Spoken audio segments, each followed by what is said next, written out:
I'm Ryan, and there's a global security problem to discuss today. Yeah, as you can see in our previous video, war and nuclear bombs are a big threat to global security. And 55 million people died in World War II. How do you think security is going to be up after that?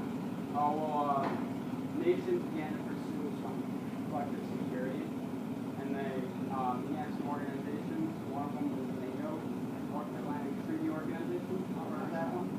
Yeah. Another one was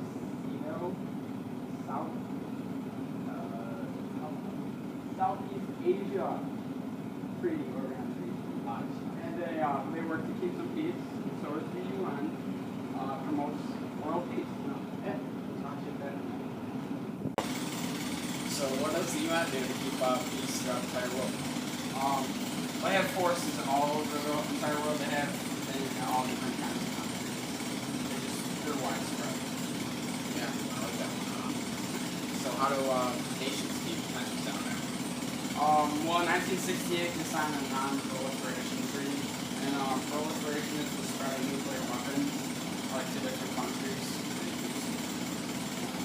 Yeah. And in the 70s, they signed the Strategic Arms Limitation, so they weren't allowed to have as many weapons as they were before right now. In 1980, Iraq said that killing 5,000 Kurds. The U.S. and Great Britain went in there and disarmed the Iraqis. Since then, what have nations been doing to help? International organizations like the UN, in 1948, they tried to get rid of human rights abuses, so they signed Universal Declaration of Human Rights. This set human rights standards for all nations, so life, security, all that kind of stuff. And there was a lot of political dissent, which is the difference of opinion over political issues.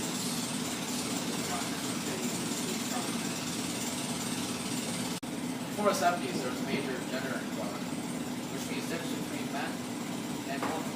Yeah, I hear there was a major difference. Yeah, so which means basically, there are different social statuses and wealth. Yeah. So in the 70s, women took it upon themselves to get jobs and have an education. How does this change the birth rates of children? Well, you see, they're not as busy when they have jobs when they're getting an education, so they're not in the house as much, so they just have to bring it upon themselves, and they just take care of it. They don't look for someone to take care for them. It keeps the birth rate down. So in Rwanda, Hutus and Tutsis have major genocide going on, and Hutus killed about 1 million Tutsis, and this all happened in 1994. And this led to a bunch of human rights. Yep. Alright, so now I want to talk about diseases throughout the world today and how that's a big issue for nations. So the first one is SARS, which is severe acute respiratory syndrome, and this resulted in loss of business in Asia. So like a lot of businesses, their profits went down. I heard another one is AIDS. Acquired immunodeficiency syndrome. Yeah, that one. I heard it killed about 25 million people after since 1980s. Yeah. In 2001, the UN issued the Declaration of Commitments on HIV and AIDS. Oh, I heard about that. Yeah. Yeah. So then they were like, they definitely wanted to contain it, keep it. Yeah, right. It's just like that. Yeah. It's like this. No, that's like this. Yep. Yeah. The next global security issue is the population movement. Stone's gonna tell us about that here. Alright. So there was lack of food, natural disasters, and drought. By 2001, the number of refugees, which are people who flee from their country to another to find safety. it really increased. It was up to 12 million. Some countries did not even occupy immigrants. Is that even? The next global security issue we're going to discuss today is the population movement. Stone? There's lack of food, natural disasters, and oppression. In 2001, the number of refugees Which are people who flee from their country to another to find safety. stood at 12 million. Terrorism is a major issue in the world today. Terrorism is organized acts of violence by groups of people against government or people to make a change. During these attacks, they use conventional arms, such as tanks, planes, and rifles, or other non-nuclear weapons.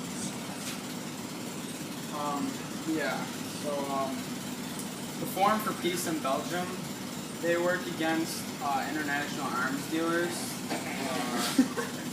Yeah, that is pretty funny, I'd say. Which is the AFCEA. They're Armed Forces Communication and Electronics Association. The one-time protesters convinced the officials, Belgian officials, to take the weapons out of the fair because they were not properly licensed.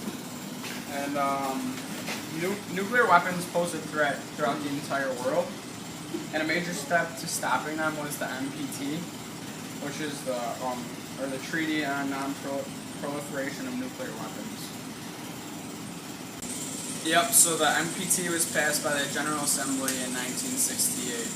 Okay, so the next thing I want to talk about is bioweapons, which in definition of that is really just biological weapons shortened.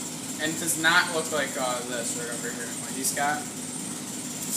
What he's got right there. Right here. It's not that. It's not one of these here. And over here it's Non-biological. they're non-biological, so we can get rid of them. So they're definitely a rising threat today, and there's a lot of talk between nations of non-proliferation of them because they're being used more often than normal weapons. Yeah. Alright, Saddam Hussein was a major leader in terrorism. He started the Al-Qaeda terrorist group, which is a real big terrorist group today. Causes a lot of problems. In 2001, the U.S. thought he had nuclear weapons, so they invaded, or they wanted to go in there, see if he had them, and he let them, and they didn't find anything, but they didn't believe him, so they wanted to do it again, and he didn't go along with it. So he airstruck the Capitol, and they killed him, basically. Is that not good?